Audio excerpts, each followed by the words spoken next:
আচ্ছা, একবার ভাবুন তো কিভাবে একজন সাধারণ সৈনিক, যার হয়তো নিজের বলতে কিছুই নেই, সে প্রাচীন বিশ্বের সবচেয়ে শক্তিশালী মানুষ, মানে একজন সম্রাট হয়ে উঠতে পারে।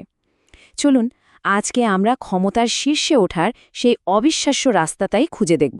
প্রশ্নটা শুনলেই কেমন যেন অবিশ্বাস্য লাগে, তাই না? একজন সাধারণ পদাতিক সৈন্য, যার কোনো নামিদামি বংশপরিচয় নেই কোনো ধনসম্পদ, সে কি সত্যিই একটা বিশাল সাম্রাজ্যের সম্রাট হতে পারে? এটা কি আদৌ সম্ভব? মজার ব্যাপার হলো এর উত্তরটা হ্যাঁ। শুধু তাই না, রোমান এবং বাইজেন্টাইন সাম্রাজ্যে এটা এতটাই নিয়মিত ঘটত যে এটাকে প্রায় একটা সাধারণ ঘটনা বলা চলে। মানে এটা কোনো হঠাৎ ঘটে যাওয়া চুদো ছিল না, বরং তাদের সিস্টেমেরই একটা অংশ হয়ে দাঁড়িয়েছিল। তাহলে এই অবিশ্বাস্য যাত্রার শুরুটা ঠিক কোথা থেকে হতো? চলুন একদম গোড়া থেকে ভাবা যাক। একজন সাধারণ, হয়তো ভূমিহীন একজন মানুষ, সে কেন তার সবকিছু ছেড়ে সেনাবাহিনীতে যোগ দিতে চাইবে? এই পুরো পথের দরজাটা খুলে দিয়েছিল মেরিয়ান রিফর্মস নামে পরিচিত কিছু সংস্কার। রোমান কনসাল গায়াস মেরিয়াসের করা এই পরিবর্তনগুলো রোমান সেনাবাহিনীকে একটা পেশাদার বাহিনীতে পরিণত করে। আর এর সবচেয়ে বড় কথা হলো, এখানে যোগ দেওয়ার জন্য সম্পদ বা জমির মালিকানার কোনো শর্ত ছিল না। দরজাটা সবার জন্য খোলা ছিল। ভাবুন তো একবার, সেনাবাহিনীতে যোগ দেওয়াটা তখন আর শুধু দেশের প্রতি দায়িত্ব ছিল না, বরং এটা ছিল দরিদ্রদের জন্য একটা দারুণ সুযোগ। রাষ্ট্র নিজেই অস্ত্র আর বর্ম দিয়ে দিত, একটা নির্দিষ্ট বেতন ছিল, প্রায় ১৬ থেকে ২৫ বছরের একটা নিশ্চিত কেরিয়ারের পথ। আর সবচেয়ে বড় আকর্ষণ, সম্মানের সাথে অবসরের পর একখণ্ড চাষের জমি। সত্যি বলতে সামাজিক উন্নতির এর চেয়ে ভালো সুযোগ আর কী বা হতে পারত? কিন্তু সেনাবাহিনীতে যোগ দেওয়াই তো আর শেষ কথা নয়, তাই না?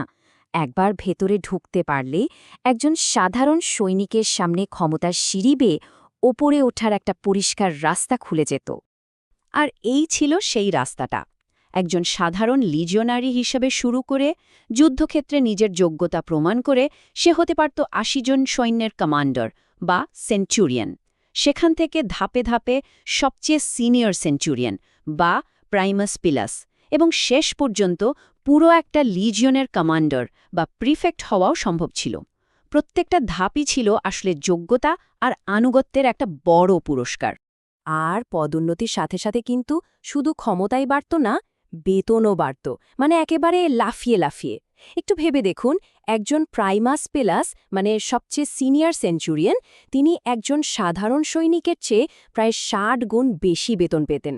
এই বিশাল আর্থিক পুরস্কারটাই আসলে সবাইকে ওপরে ওঠার জন্য একেবারে মরিয়া করে তুলত। তো সেনাবাহিনী যখন দিনে দিনে এতটা শক্তিশালী হয়ে উঠল, তখন একটা খুব গুরুত্বপূর্ণ পরিবর্তন ঘটল। সৈন্যদের যে আনুগত্য, সেটা ধীরে ধীরে রাষ্ট্রের কাছ থেকে সরে গিয়ে তাদের সেনাপতিদের দিকে ঝুঁকতে শুরু করল। মানে লিজিয়নগুলো রোমের সিনেট বা জনগণের চেয়েও সেই সেনাপতিদের প্রতি বেশি অনুগত হয়ে পড়ল, যারা তাদের যুদ্ধক্ষেত্রে নেতৃত্ব দিত, জিতিয়ে আনত আর মাস শেষে বেতন দিত। কারণটা খুব সহজ। সৈনিকদের বেতন, বোনাস, এমনকি অবসরের পর জমিও কিন্তু নির্ভর করত তাদের সেনাপতির সাফল্যের ওপর, রোমের দূরবর্তী কোনো রাজনীতিবিদের ওপর নয়। আর এই ক্ষমতার সবচেয়ে বড় উদাহরণ ছিল প্রাইটোরিয়ান গার্ড। ভাবা যায়, খোদ সম্রাটের নিজের দেহরক্ষীরাই হয়ে উঠেছিল রাজা তৈরির কারিগর। তারাই ঠিক করত কে সিংহাসনে বসবে আর কার জীবন ওখানেই শেষ হয়ে যাবে। সম্রাট অগাস্টাস প্রায় ৪,৫০০ বাছাই করার সেরা সৈন্য নিয়ে এই বিশেষ বাহিনীটা তৈরি করেছিলেন। আর রোমের এক্কেবারে কেন্দ্রবিন্দুতে এত বড় একটা সশস্ত্র বাহিনীর উপস্থিতি সম্রাটকে ক্ষমতা থেকে সরানো বা নতুন কাউকে সিংহাসনে বসানোর জন্য তাদের ক্ষমতাকে প্রায় অসীম করে তুলেছিল।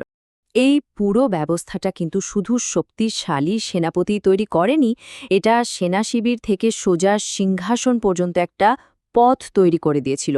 আর এর বহু ঐতিহাসিক উদাহরণও আমাদের সামনে আছে। আর এটা কোনো বানানো গল্প নয়, এটাই ছিল সে সময়ের কঠিন বাস্তবতা। তৃতীয় থেকে শুরু করে ৭ম শতাব্দী পর্যন্ত সাধারণ সৈনিকরা বারবার ক্ষমতার শীর্ষে উঠেছে। যেমন ধরুন ম্যাক্সিমিনাস থ্র্যাক্স, তিনি একজন সাধারণ সৈনিক থেকে প্রাইমাস পেলিয়াস হয়েছিলেন, আর শেষ পর্যন্ত তার নিজের সৈনিকরাই তাকে সম্রাট ঘোষণা করে। ডায়োক্লিশিয়ানের কথাও বলা যায়, তিনিও সাধারণ সৈনিক হিসেবেই জীবন শুরু করেছিলেন। এমনকি পরে বাইজেন্টাইন যুগেও ফোকাস নামের একজন সেন্টুরিয়ান শুধুমাত্র বেতনের দাবি নিয়ে বিদ্রোহ করে সম্রাট হয়ে গিয়েছিলেন। কিন্তু এমন একটা ব্যবস্থা যেখানে সেনাবাহিনী চূড়ান্ত রাজনৈতিক ক্ষমতার অধিকারী, তার জন্য একটা ভয়াবহ মূল্য সাম্রাজ্যকে দিতে হয়েছিল।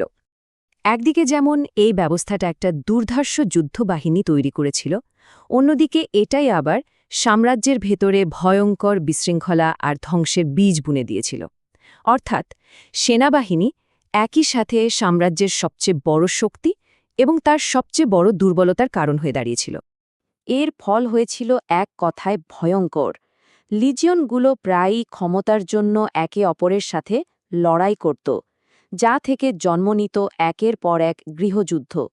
সম্রাটদের খুন হওয়াটা তো একটা সাধারণ ঘটনা হয়ে গিয়েছিল, প্রায়ই তাদের নিজেদের সৈন্য বা রক্ষীরাই তাদের হত্যা করত। যে কোনো শাসকের জন্য সামরিক অভ্যুত্থানের ভয়টা সবসময় মাথার ওপর ঝুলত।